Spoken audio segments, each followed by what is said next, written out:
Até hoje nós temos na universidade professores que preferem que o aluno dê a resposta correta a que o aluno problematice o que se está discutindo. Então, nesta perspectiva, ciência é problematização.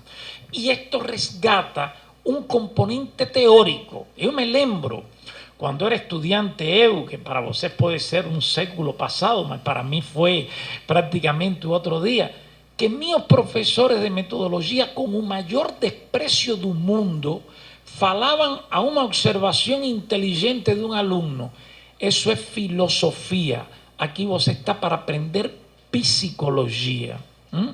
Senhores, não tem psicologia sem modelos de pensamento. E quem produz os modelos de pensamento é a filosofia. Ou seja, psicologia e filosofia sempre estão em um interjogo. Se pensamos desde a perspectiva da ciência como geração de modelos, verdade? Que é uma ideia central que eu defendo. Eu les decía que esta categoria de epistemologia qualitativa que fundamenta a minha proposta metodológica, que já vou entrar nela, eu sendo muito novo, eu fiz meu doutorado na Rússia. Foi muito útil para mim aquela experiência. E foi totalmente qualitativa. Meu doutorado foi por procedimentos de conversação, de dinâmicas grupais, etc, etc. E eu lembro que eu sempre perguntava a meu orientador: como eu posso justificar que isto é ciência? E o cara sempre me falava: deixa isso para quando você seja uma figura, isso não é agora para o doutorado. Agora para o doutorado é você terminar sua tese e defender bem ela. Mas como eu me formei também no positivismo, eu tinha essa grande dúvida. Inclusive, eu lembro, nunca esqueço meu professor de metodologia na universidade, que eu estava pesquisando com meus instrumentos e lhe perguntava: você não acha que por detrás disto poderia? E começava a refletir. Ele me falava: você está vendo isso que você me está falando nos dados? Eu falava: não estou vendo, mas eu penso que ciência é o que os dados dizem. O problema é que os dados não dizem nada, mas na época eu não podia, não tinha calife para argumentar isso. Mas aí eu me desenvolvia. Então, quando eu veia que eu raciocinava, levantava conjecturas, avançava em aquela pesquisa, eu voltava. E se me criticam na banca, porque realmente, se alguém me perguntara por que isto é ciência, eu não tinha essa resposta. Essa resposta me levou anos para eu chegar a ela, gente. Não foi simples, verdade? E está nesses livros de metodologia. Porque minha ideia ingênua na época é que existia algo que era científico e outras coisas, existia um modelo de ciência. E a esse modelo de ciência você se tinha que ajustar. Por exemplo, agora eu terminei um parecer para uma revista boa de psicologia aqui no Brasil. Então, em cada momento de meu parecer me perguntava: o aspirante fala uma linguagem científica? Eu deixava em branco. E ao final coloquei: olha, vocês me desculpam que eu deixei em branco a linguagem científica, porque eu não sei que coisa é isso, porque tem como 6 versões de que coisa é ciência. E para mim uma linguagem científica é aquela capaz de gerar inteligibilidade e não formalmente reduzida a uma definição de ciência. Então, imaginem, era como... De aí, quando eu terminei, passaram muitos anos, eu procurei na fenomenologia, verdade? Porque realmente começava o boom da pesquisa qualitativa. Lembrem que finais da década, princípios dos anos 70, finais dos 70, aparecem os trabalhos de Bogdan e Taylor, de Glasser, de Lincoln e Guba. Todo isso, década dos 70, que traz uma visão diferente para as ciências sociais em geral. Denzin, Norman Denzin. E estes trabalhos ganham uma grande força na educação, na sociologia e na antropologia. Lembrem que, na verdade, a pesquisa qualitativa é original da antropologia, por isso se chamou pesquisa etnográfica. É porque era da etnografia, era a única das ciências humanas que trabalhava com este perfil. Hoje isso não faz mais sentido falar de pesquisa etnográfica, ou seja, eu diria que toda pesquisa qualitativa tem elementos da tradicional pesquisa etnográfica. Porém, todos estes autores que eu mencionei me falaram que Denzin nos últimos trabalhos tem mudado, mas não tenho lido esses, falavam na sua descrição, enfatizavam a presença no campo, o valor da comunicação, mas falavam algo que eu estava em contra. A pesquisa é um processo indutivo descritivo. Toda pesquisa, a forma que a fenomenologia tomou nos projetos de pesquisa nas ciências sociais, defendem um elemento indutivo descritivo. Lembrem que a fenomenologia vai trabalhando com um tipo de redução que parte do fenômeno, desse encontro entre o campo da intencionalidade da consciência e o objeto purificado de seus aspectos, que realmente, mira que eu leio eles, mas nunca veo com clareza como eles no momento empírico fazem isso. E na verdade as pesquisas que eu tenho lido de fenomenologia, que são bastantes, eles o que vão é decantando elementos secundários e criando núcleos que por carácter inductivo têm momentos de convergência.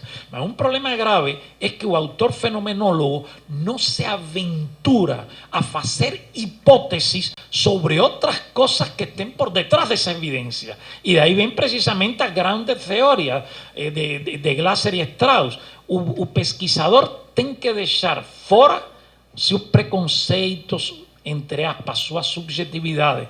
Porque, gente, o mais grave de nossos preconceitos é que nós não sabemos quais são. Eu sou meus preconceitos, porque meus preconceitos estão nos meus limites para ver a vida. E não tem ninguém que não tenha preconceito. Por exemplo, eu tenho um discurso totalmente liberal, compreendo o homossexualismo, respeto ele socialmente e todo. E não posso, quando veo uma mulher bonita de mãos de outra, falar, puxa, como se chama? Que desperdício. Esse é um preconceito, esse é um miserável preconceito. Mas é muito mais profundo, e voltamos ao tema da racionalidade, que minha racionalidade. Meu pai não era racista, sempre foi militante do Partido Comunista, revolucionário em Cuba. Quando eu me casei com uma morena, com uma mulata em Cuba, até aí todo estava bem, mas quando isso aconteceu foi um drama na família.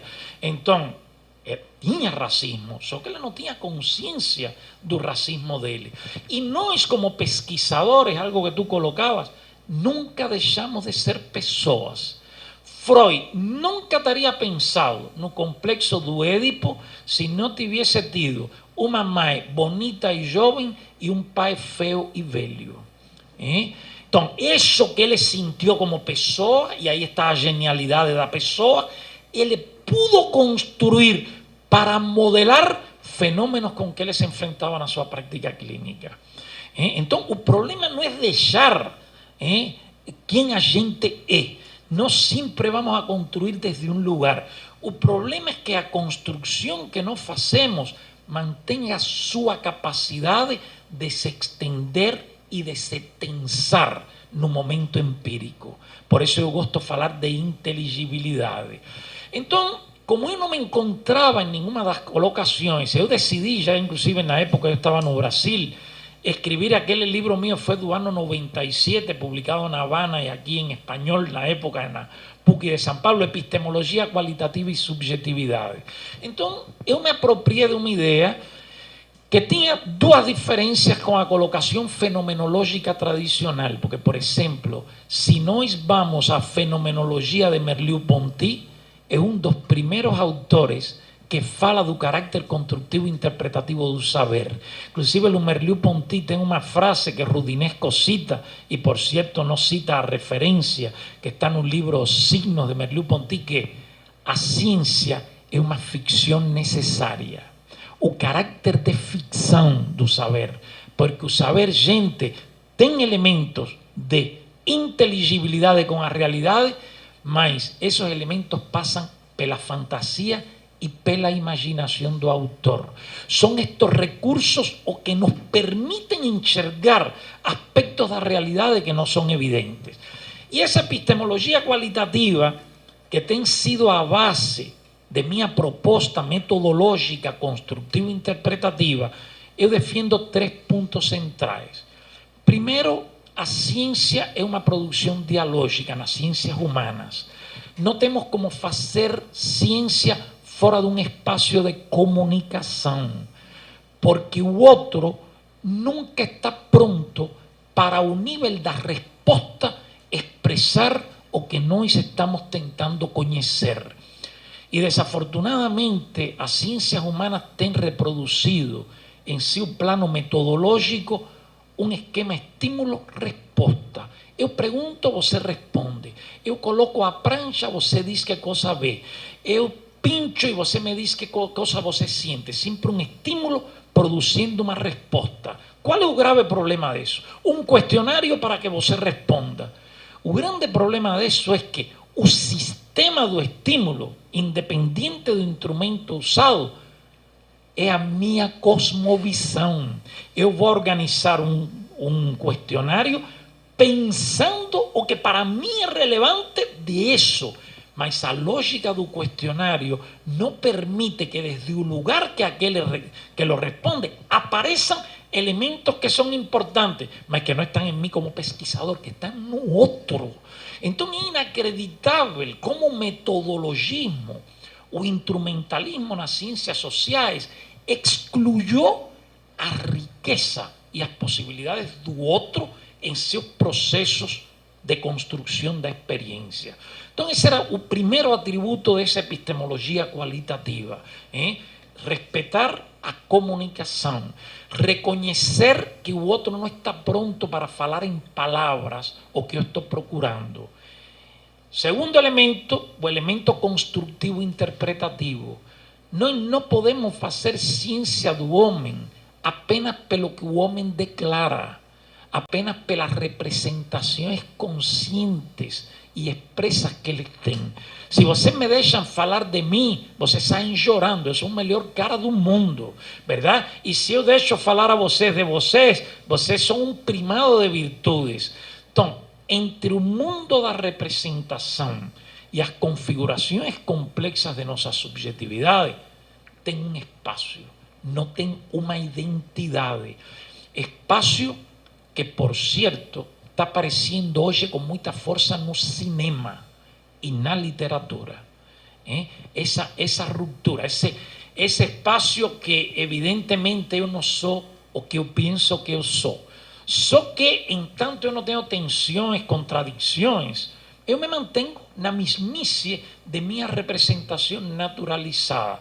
Mas quando eu tenho que começar a refletir, a conversar, quando eu entro em um campo de problematização, que é para mim a pesquisa, eu começo a dar significado a aspectos de minha experiência que às vezes eu nunca tinha falado com ninguém. Esse é o ponto número 1.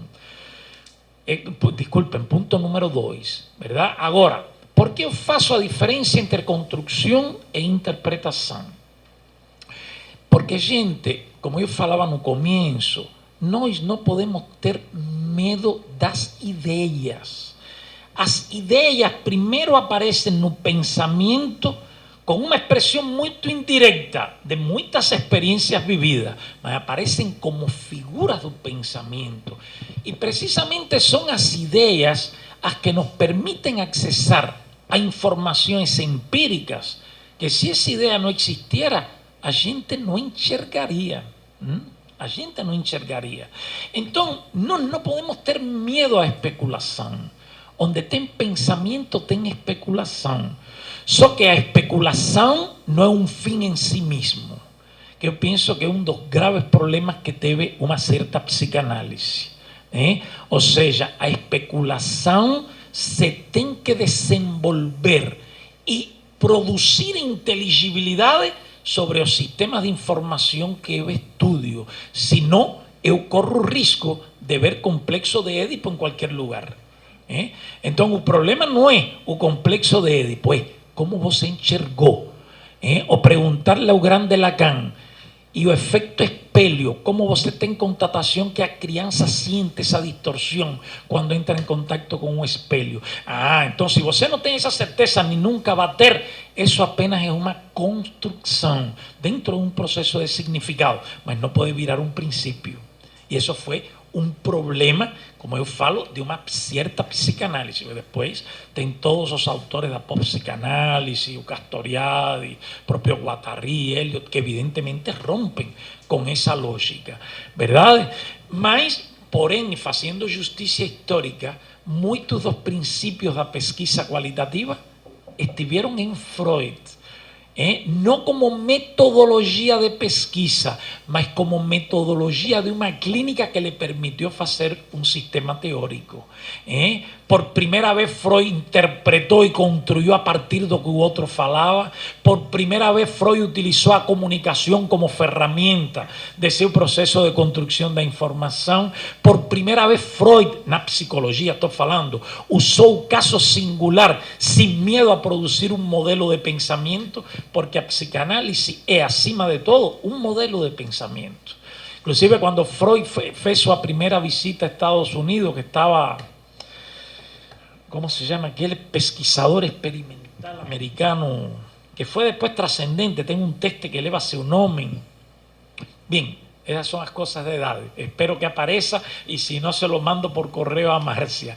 Que él le falou, maestro, eu vou procurar a forma de mostrar experimentalmente sus categorías. Y Freud le respondió, eu me siento muy orgulloso por a atención que você tem dado a meu pensamento, mas eu duvido que minhas categorias sejam demonstráveis pela via do experimento. O sea, Freud tinha uma consciência epistemológica, mas que ele nunca explicitou, precisamente porque ele se manteve unido a un positivismo organicista que, a mi ver, nunca consiguió superar. Y precisamente el tercer elemento da epistemología cualitativa es el carácter singular do saber. Nós podemos producir modelos de pensamiento y un modelo no depende de una amostra significativa. A idea de amostra significativa va unida a hegemonía da inducción como mecanismo central da ciência. Quando minha via de construir conhecimento não é inductiva, a ideia da amostra perde valor. Por que a ideia da amostra ainda tem um valor? Porque a amostra, dentro desta mesma perspectiva minha de pesquisa, me permite visualizações quantitativas que representan síntesis de significado que eu nunca llegaría caso a caso. Entonces, por eso a mí me interesa ter un buen pesquisador cuantitativo na minha equipe, que desafortunadamente eu nunca conseguí ter, precisamente pela dicotomía de quien es especialista en ese campo no ve este campo con bons olhos. Esa dicotomía, teóricamente, eu não sustento ela. Por exemplo, você não tem como fazer uma análise epidemiológica no campo da saúde séria, qualitativa, se você não tem uma ideia do comportamento de uma doença. Agora, eu les vou dar, falando deste ponto do singular, um elemento, não sei se na palestra anterior, pero me van a decir, puxa, o cara se repite. Sempre um pesquisador tem casetes que são asequibles para determinados exemplos. Quando eu trabalhava na Universidade Federal de Ceará, que foi uma época muito produtiva, embora que trabalhei 3 anos, porque a psicologia eu gosto demais e chegou a ser incompatível, eu trabalhei num departamento de medicina social muito forte lá em Ceará, muito forte. E Ceará é um campo de ensaio fantástico. Vocês que conhecem o Nordeste, Fortaleza em particular, o Ceará em particular, sabem que Fortaleza está rodeada de um círculo de pessoas que vêm do sertão e lutam a vida como podem. Aí se apresentou um fenômeno muito interessante. Escutem para que vocês vejam, esto é uma expressão de como pesquisar. O Brasil tem um dos melhores programas de prevenção e atenção de AIDS do mundo, reconhecido pela OMS, etc. Porém, em uma zona desse cordão marginal, o crescimento do AIDS se multiplicava. Iba contrário ao Brasil. Todos os sistemas estavam funcionando, camisinha de graça, informação, etc. E se fez uma equipe para estudar o fenômeno. Dentro da equipe tinha epidemiólogos da tendência quantitativa e um grupo de epidemiólogos também de uma orientação qualitativa, que foi onde eu me integrei, eu fiz inclusive a parte qualitativa do projeto. para não cansar a você, se fez um questionário da parte quantitativa que tinha 102 indicadores a serem observados e a serem perguntados, porque aí não se podia escrever, ou seja, as pessoas são analfabetas, era conversacional, visita a lugares. Para não cansar a vocês, a janela que permitió explicar un problema, porque a partir de ahí un problema se consiguió controlar, aconteció en una visita a un domicilio, en una conversación totalmente cualitativa. Una señora que vinha do Salvador, una mujer negra. Yo vengo de una cultura negra, porque yo soy cubano, negro. Tem uma coisa fantástica que é seu nível de extroversão, de contacto empático na comunicação. Então, esta pessoa era falante e uma das pessoas, das meninas, eram estudiantes de medicina, lhe pergunta: você, quando seu marido, porque os maridos fazem bico fora, estão